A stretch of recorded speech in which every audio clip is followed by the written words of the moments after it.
Good evening, everybody, and welcome back to Fallout Shelter. How y'all doing? We got some people in the wastelands to do some quests, and we're going to go do them. So, let's see what we got. We got a junk run. Of course, we need more junk, so go get it. Wasteland is full of junk, but that's sometimes just what... Oh, my God. The wasteland is full of junk, but sometimes that's just what you need. And we will go get it. And we'll do this, of course, do the game show Gauntlet, of course, blah, blah, blah, lose your head. We know it's going to be a repeat.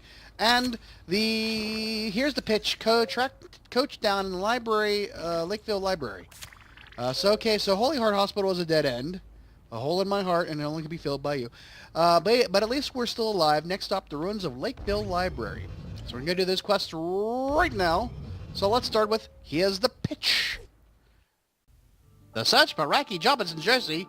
Here's the pitch. It's like listening to Bat Out of Hell. Oh my goodness, paradise with a dashboard light. Anyways, so it is May. Welcome to May.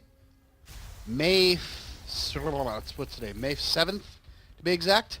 We are a short few weeks away, 14 days, 2 weeks away, basically, from the week in which 40 years ago, Star Wars Episode 4: A New Hope debuted. We had this. We had May the 4th be with you last week.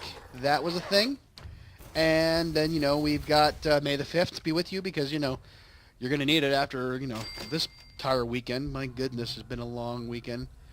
But we got I should save this. I should save this conversation for when I play Battlefront 2, the old school game, but nobody's bothering to watch it anymore. Yeah, holy crap. Yeah, well, I think the last video I put up, one person watched, and it might have been me. I don't know. Like when I was putting up the links and all that stuff. Anyways, so yeah, I mean it runs really hot on my computer. The resources aren't that great, and nobody watches it. So not that inclined to keep recording on it if nobody's gonna watch it. But then again, when has it ever stopped me before? However, you know me, and you know this. If you know me, knowing Fallout Shelter, I like to talk. I like to have little discussions with you and talk about things. And if you knew me in real life, you'd know that I was a big, huge Star Wars geek. Growing up, I mean, I knew everything about Star Wars as a child. I remember seeing, it was one of the first movies I ever saw in the theater. Now, I've told the story before, but I'm going to tell it again. I did not see A New Hope in 1977. Of course, it wasn't called A New Hope in 1977. It was just Star Wars. They didn't add the New Hope until, I think, the re-release in 79. And then it came out back again in 1980. They re-released it like 14 times back then. I mean, it was an insane amount. And then they eventually decided that, George Lucas had got enough of a great deal on his investment that they were like, yeah, please make another movie. Go for it. He's like, well, actually, it's a trilogy, inside the middle trilogy, inside of a 9 set of movies, or stories based on the Journal of the Wills, and that all this stuff. I mean, yeah, okay, we know that there wasn't supposed to be 9 movies, but then there was 9 movies, and then there wasn't going to be 3 movies. There was going to be, so however you want to slice it. The fact of the matter is that we're gonna have 9 movies. We're gonna get that 9 movies, and according to George Lucas back then, it was supposed to go to the turn of the century, which, you're only 20 years late. That's all. But then again, there was also that limbo of I didn't know if these were going to happen because he didn't think there was enough of interest. But then Jurassic Park happened. The Abyss happened. Jurassic Park happened, I should say, that order.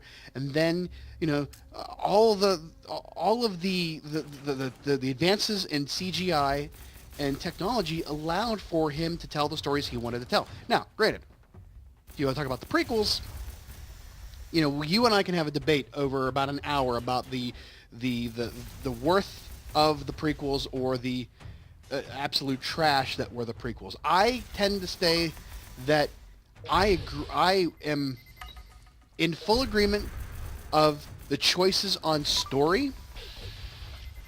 My problem was with the execution. And I'll tell you why.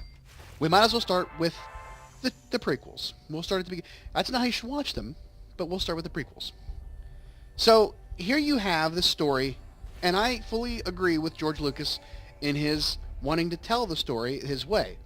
Again, I don't have a problem with that. I have a problem with the way he told it.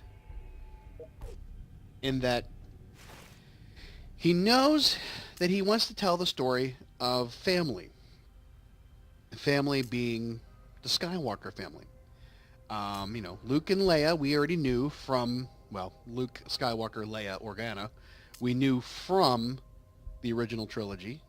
But this is the backstory of their parentage. And if you want to think about it, it's a story about family or the lack thereof. In that Anakin Skywalker had a mother, did not have a father.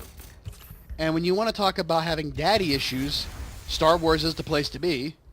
Because, the ultimate daddy issue, your dad wants to kill you. Your dad's a big scary man who killed a bunch of kids, wants to kill you. But we don't know that yet. We just know that, there's this little slave boy on Tatooine, the Jesus figure that he is, lives in the desert, very smart, can do magical things. We don't know how. Doesn't have a father. Well, doesn't have a natural father. We don't know about his parentage other than that. And along come two Jedi who decide to say, hey, he's a bit special. We need to take him back for testing. Let's go. Now, beyond that is this entire geopolitical story about the Trade Federation. And it's sort of like this whole idea behind it's politics. Nobody likes politics. And it starts, there's something spray painting on the wall. Getting warmer. Must be Coach mocking us. Craig T. Nelson? Mocking us? No. Alright, well, we finished off the quest, but we're going to continue because we still have half a building left to go through.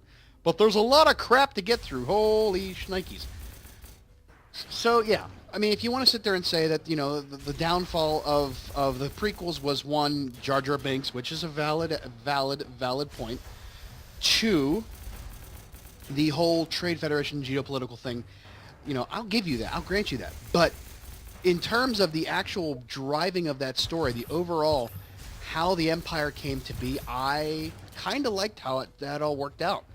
It was a little bit sort of ham-fisted when you get into the idea of, the how the clone army came about.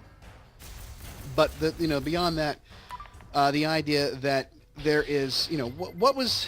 we really don't know. In fact, I never really did figure out how the idea behind the Trade Federation throwing up the blockade at Naboo was needed to start this path towards war in order for, and spoilers here, y'all ain't never seen it, spoilers here, to start Palpatine, on his path. The only way I can figure it out is because he is from Naboo. He maybe, and I've never read any of the Wikipedia stuff like that or know the backstories. I didn't watch the Clone Wars cartoon. I didn't watch there was other Star Wars cartoons. I didn't read a lot of the EU books, except for the Timothy Zahn series. And, one of the original EU books, Splinter in the Mind's Eye and Han Solo at Star's End or whatever, at the end of the universe. Those type of books. I didn't really read, the Bounty Hunters and all that stuff. I do watch Rebels, which I think is an awesome series. But the idea that Palpatine orchestrated all of this as a move to put himself into power, I find is a great long con on his part. He's putting a lot of faith in a lot of things happening in a certain way. One of those things being that he can manipulate the Jedi and the Republic to sending the Jedi to Naboo to discuss with the Trade Federation or the Technology Federation, whatever it is, the banking, the Money Clan, the Nemodians or whatever, to say, hey, you need to stop this, and then that will spark a war between the Trade Federation and the Republic, the Galactic Republic, which will then lead to the creation of a clone army in order to fight, because we don't have enough people to fight all these robots, and they can just keep making robots, and we can't fight that. We don't have the numbers. It's like Meryl Streep yelling out, you don't got the numbers! So we got to do something. So they have somehow this clone army was created for the Republic. That should have been a red flag, I would think. I don't know why nobody bothered to say, and that's one of my things about being ham-fisted, is that nobody bothered to say that, maybe we should have understood why this Sifo Dyas created this, ordered this clone army when it really was Dooku. It really was Dooku that ordered it. And, you know, he's... Or as a disguise of Dooku, I don't know. I don't know how they figured that one out, but they wiped Kamino out of the records. Like, okay, fine. If you want to order this clone army, you are definitely... Whoops. You want to have an army of the Republic. Why would you hide the planet on which you're building this army? How are they going to get delivered? Did we go pick them up? Did they Amazon, you know, was it Amazon? How did that stuff get to, you know, how did they get that stuff to Geonosis? I mean, Yoda was with them all when they showed up. How did that happen? So that's what I'm saying. There's some like inconsistencies there. But my biggest problem with the prequels, and I say it's not Jar Jar Binks, because he was a pain in the ass for one movie. Fine. No big whoop. At first, Yoda was going to be a pain in the ass, but Yoda flipped on a dime in Empire Strikes Back. He was this goofy little Muppet-looking thing, and then all of a sudden he was a badass that could move a ship out of the swamp. You know, that was like a, you know, whoa, that was a cool moment there, and he has his best moments in the prequels, mind you, because CGI. But one of my two biggest problems with the prequels are, one, that they wasted the entire first movie on Anakin as a child. You have a lot to pack in to 3 movies in order to get you up to speed so that you can have like a 17-year gap between the end of the 3rd movie and the 4th movie starting. You know, if you know, Luke and Leia have to be born in these movies. We know that. We have to have them born. You just can't. That's like a big, huge moment. Just much like Vader's, you know, turn to the dark side or Anakin's turn to the dark side. That has to happen. You also got to have the birth. I mean, it's got to be the New Hope. You know, it's got to be there. So you got to have that. So the idea that you're going to spend an entire first movie with Anakin as a teen, you know, 9, 10-year-old, you're going to waste so much time on that aspect of it, and then you flip to the second movie, and he's like in his, you know, late teens, early 20s, yet Padme doesn't look like she's aged today, which is weird. Very weird. She didn't look like she was a teenager in the first movie, and all of a sudden she's not a teenager, but she's in her 20s, but still looks the same. It's only been 3 years. You know, or 2 years. I don't get that. I don't buy that. That doesn't jive. There's some weird, you know, statutory crap going on there. In any case, what I'm saying is that he should have started with a brief, maybe, you know, packing that into the first half hour and then go from him being like 12 on up. They should have advanced the story. You know, the whole idea of him going from child to child at the end of that movie was dumb. They should have advanced it a little bit more and let Anakin end... Ooh, I'm not doing too good here. Anakin should have been able to be a teenager by the time that the end of Episode 1 happened. Don't get me wrong. Love the whole, you know, Darth Maul thing, that whole double lightsaber thing, the fight, that was great. Qui-Gon dying, I get it. You know, one of the most boring Jedi ever, whatever. Obi-Wan Kenobi as a young man, that's cool. That's great. But Anakin ending that movie with being still a 9-year-old and meeting, you know, Palpatine that way, nah, I don't buy it. That wasn't a good smell. The only other thing I don't like, and I'll get into it more, is as the prequels roll on, well, we're kind of done with the prequels, but I want to talk more about the prequels. The later movies are going to be an easy one. Alrighty, we are done. We searched we just didn't find anything, but we're coming on back, and with that, we got a Giddy Up Buttercup, which is always good, Gold Watch, which is always good, and Military Circuit Board, which is always good, and 2 Nucleus Quantums. Oh, yeah. And they're on their way back. It's going to be an hour. I'm going to let them fly because one of these guys are going to be forever before they get back in. And we'll do the junk run next. Oh, yeah, the junk. Recover the main stash of junk. So I'm trying to... I actually try to push everything, compact everything into this episode about Star Wars, which I could talk for hours on it. And I apologize if I'm boring any of you with this. Welcome to my nightmare. Or welcome to your nightmare, whatever it may be. However, let's get back to the prequels. Okay, so, yeah, like I said, my big thing about Anakin being a boy, Jar Jar Binks, not a big problem. Going from there, there was no good dialogue to quote in the prequels. There was a few things, like we seem to have lost something, or hey, wait a minute, we're smarter than this. Those kind of lines, you know, you want to go home and rethink your life. That's kind of dumb. You know, that whole bit in the second movie with them chasing the guy that was trying to assassinate Padme into the bar and that whole thing. You know, that was kind of dumb. You know, they're trying to say, hey, it's like the cantina. Get it, we get it. No, that's no, that doesn't work. The other thing that doesn't work is that, well, no, actually, no. The whole, oh yeah, I know what it was. The whole sequence on Geonosis, where you've got the, you know, the whole conveyor belt thing with C-3PO and mixed up with the robot and them on the conveyor belt and that kind of thing. That was, I mean, that really didn't have a lot. I mean, that was sort of flat, but you know, having that lead up to being Boba Fett finding his dead father's head, that was kind of cool. And meeting Boba Fett was kind of cool. But we went through this whole idea of creating this clone army from Tamora, I think his name's Tamora Morrison, how you pronounce his name? And that totally throws out Jeremy Bulloch and the guy that did the action of Boba Fett in the original movie, which pisses me off. Much like when we get to Jedi, having Christian Haydenson show up at the end instead of Sebastian Stan, or Sebastian Shaw? Yeah, Sebastian Shaw. But that pissed me off. I did not like them, rewriting history on that thing. So, but that's his prerogative. Like I said, I agreed with his take. I didn't agree with how he took it, in a sense. Episode 3. Now here's the thing. You have everybody who's grew up in the late 70s, mid 70s, early 80s, that whole bit, who saw the original Star Wars.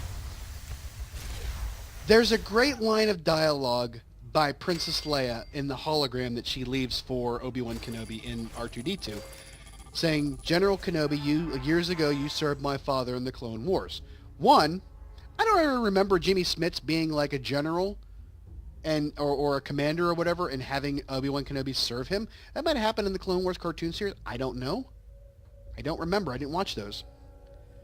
But he just seemed to be kind of like a senator. He was a senator at the time, and he was kind of like, friends with him. Wasn't really, a commanding officer of him. But the point is being that we had this line, General Kenobi, years ago you served with my father in the Clone Wars, or served my father in the Clone Wars. The Clone Wars. It's like everybody hung on that thought. The Clone Wars. That's an awesome thought. The clone. It makes you think. The Clone Wars back then.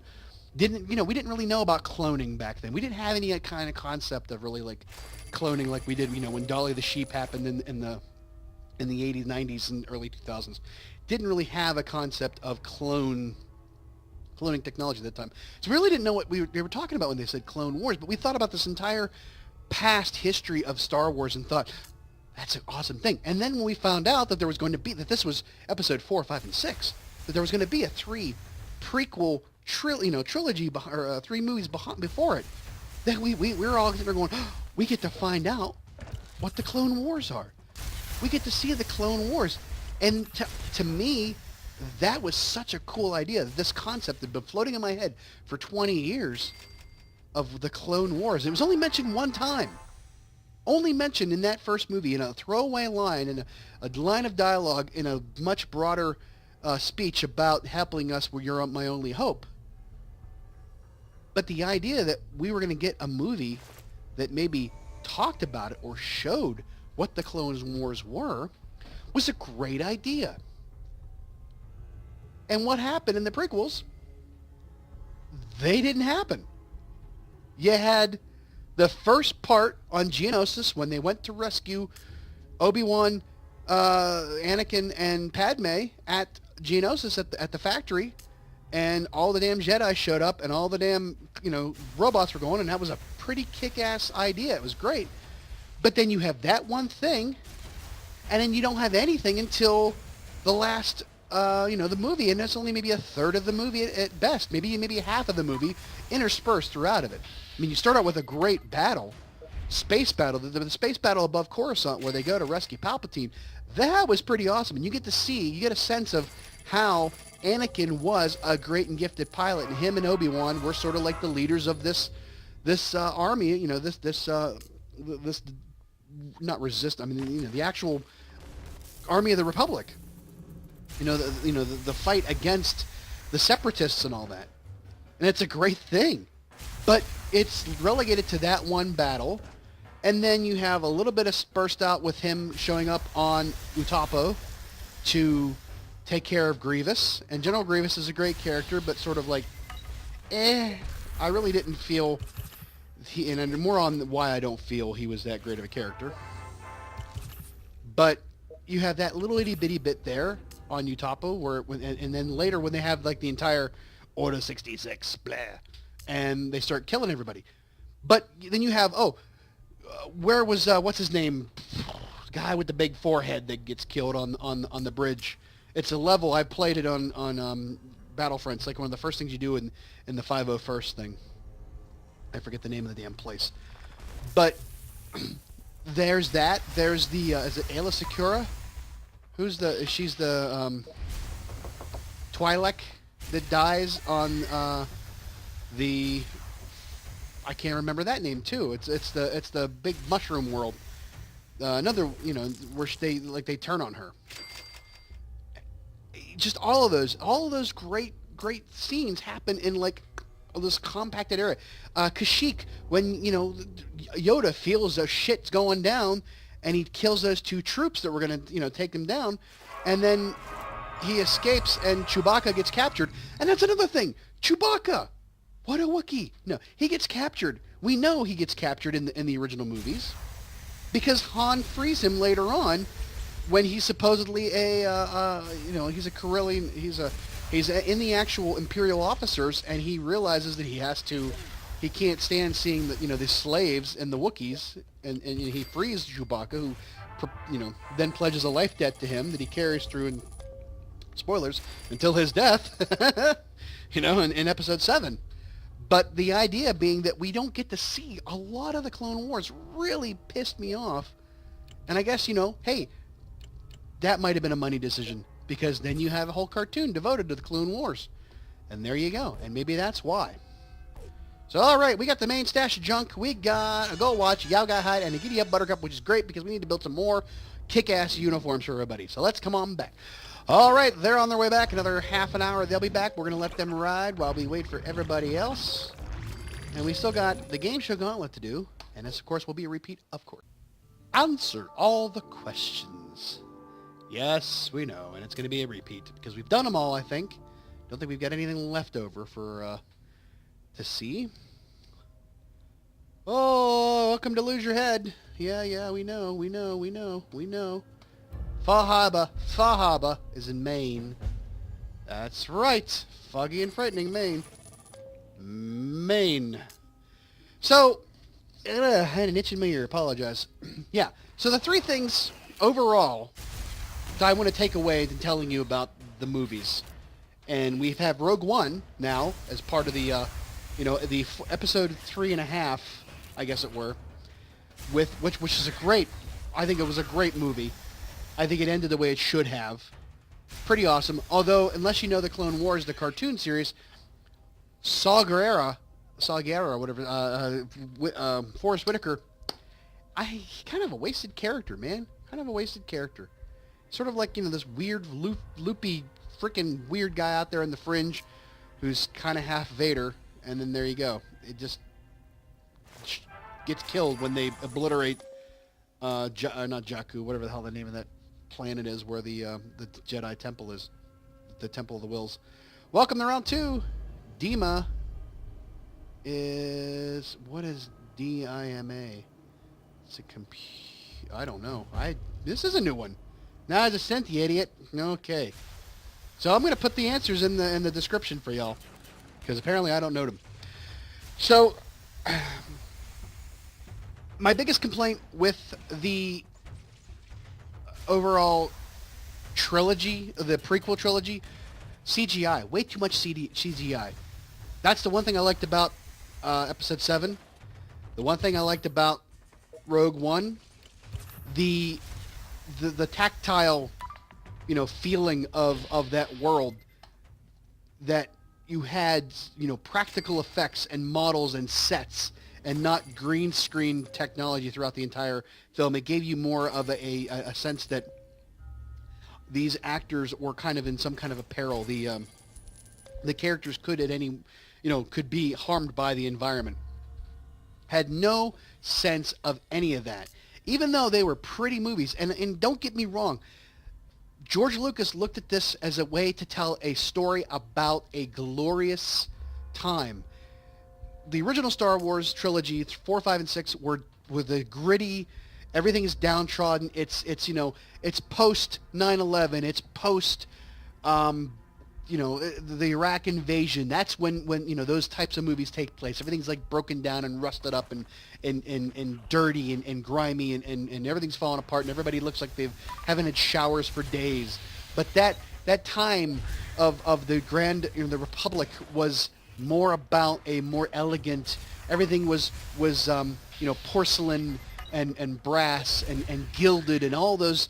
All the costume design and all of the cinematography and the the colorscapes and all that. And if you look at the original movies, you see like there's 3 worlds and 3 colors. Looked at Star Wars, you had the black of the Death Star, the gray of the Death Star. You had the yellow of Tatooine, and you had the green of Yavin. And Hoth was very white, and Bespin was sort of orange, and Dagobah was green. They built off of these color palettes with this one central color. But man, the prequel trilogies were all over the place, and they went to way too many planets. And I've said that before, that they went to way too many places. They should have kept it to a few locations. And they had to it back then. Round 3. What is the name of the Children of Adam based on Fahab Island? The Nucleus. Aha. Got that. I have had these when I had it on the phone. Never had it on the show or on the Angry Cast here.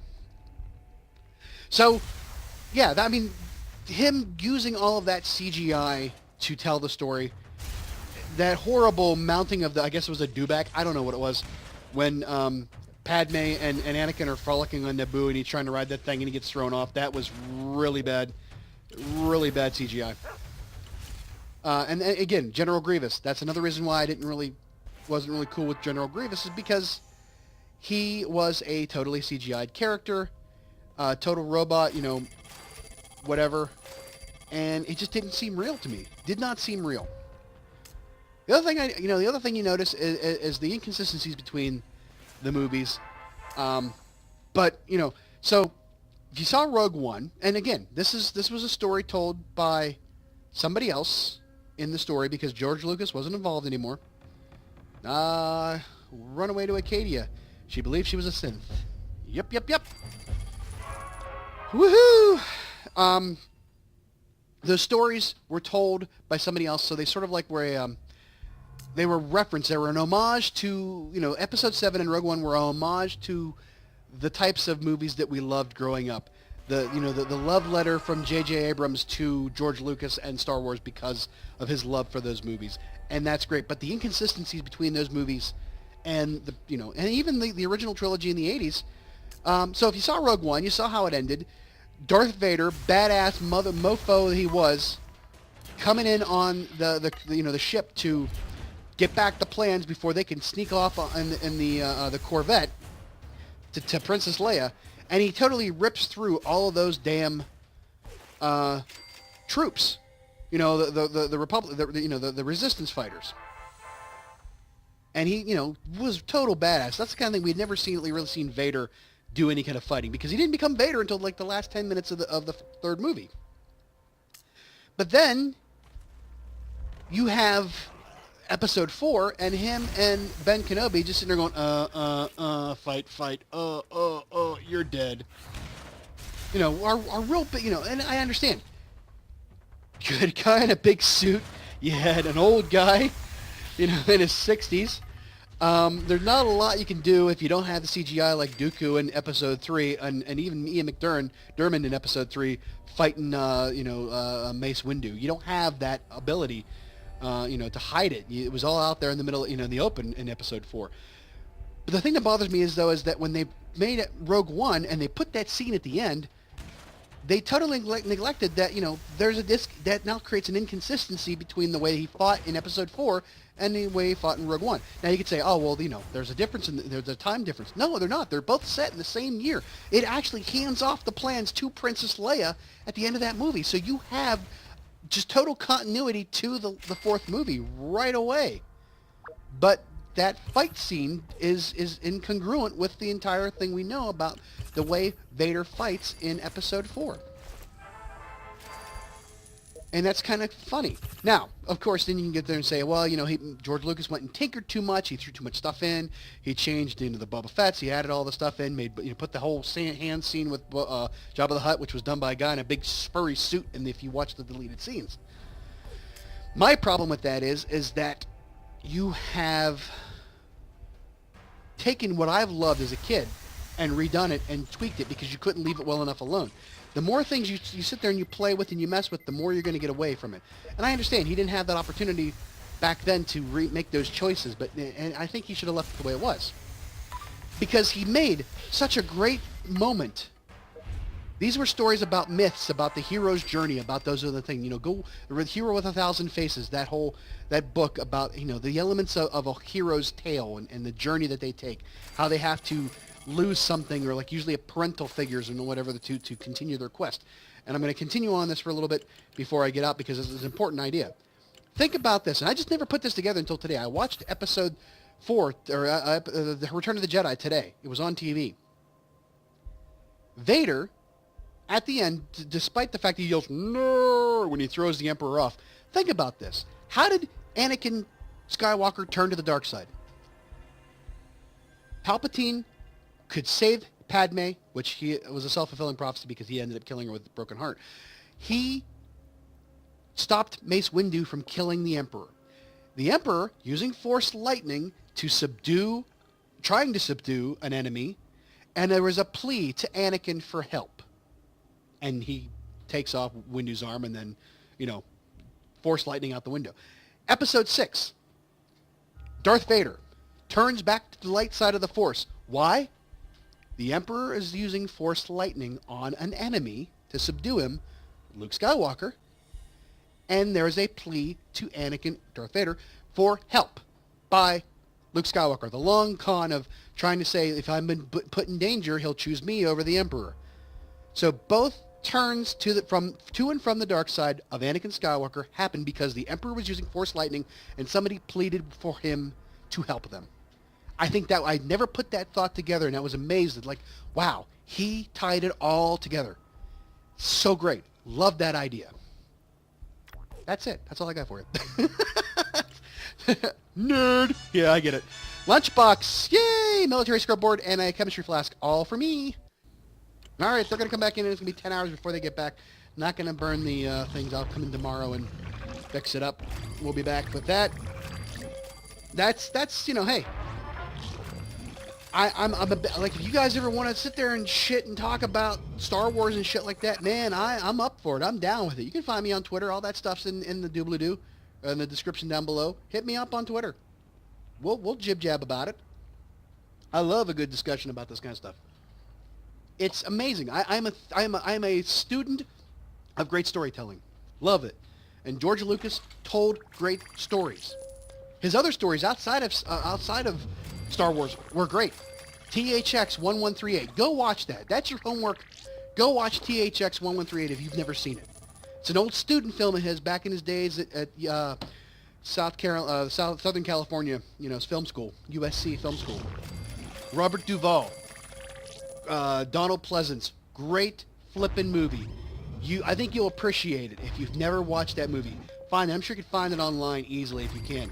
I watched it years and years and years ago, and it still is a really, really scarily, hauntingly great movie if you think about things, especially in terms of today. Especially in terms of today. So, all right, we'll be back in a bit to let everybody home, get everybody home, and send them back out again. See you in a bit. And we have all of our people back. We have to scrap 39 weapons or outfits. So we will accept all their stuff so that we can scrap it. So, collect. Yes, duplicate, duplicate, duplicate. Yes, duplicate, duplicate, duplicate. Yes. And then... Oops. Yips! The laggy! Oh, the laggy! Collect! Duplicate, duplicate, duplicate. Duplicate, duplicate, duplicate, duplicate. Whoop!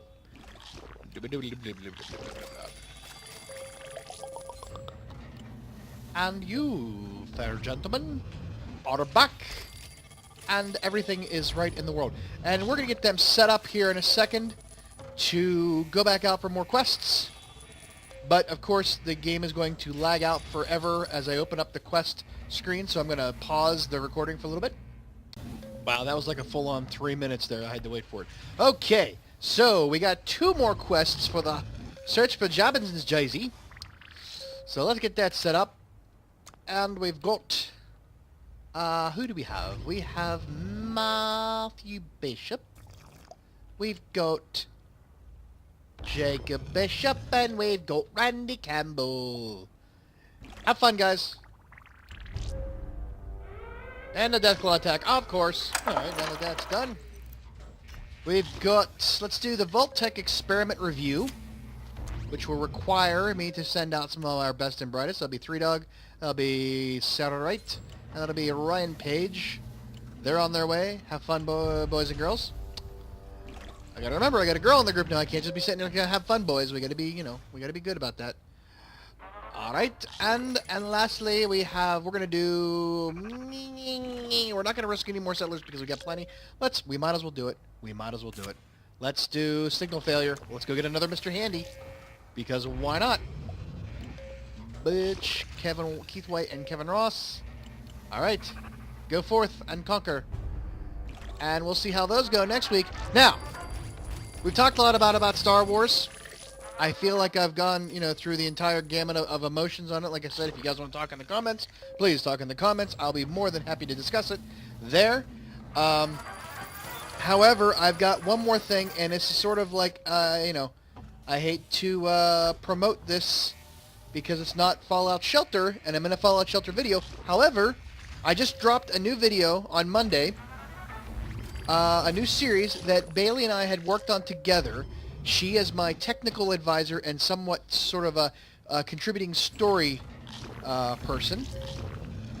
We went back to Sims 3. If you remember me playing Sims 3 way back in the day, you know, you can go watch that old thing. But in the end card there will be a link directly to the video. You know, hey, this is a new thing, sort of like we'd made like a machinima or whatever. We sort of manipulated The Sims 3 to have a certain amount of acting going on, but otherwise a lot of it is all on its own, pure magical that happened. And I want you to take, you know, regardless of what your affiliation towards anything is, it's still funny. I think it still has humor to it. It's a parody. We're not talking about anybody in particular. Okay, yeah, we are, but we don't talk about it that way. So go watch go watch Sims 3 Drumpland. It's pinned to the you know, the thing here at the end of the video, and you know, tell me what you think. All right, that's all I wanted to do. Sorry, didn't mean to hijack the game like that, but I gotta promote somehow, man. I gotta promote the channel somehow. So that's all for tonight. Thanks again for watching, and have a good night. Bye bye.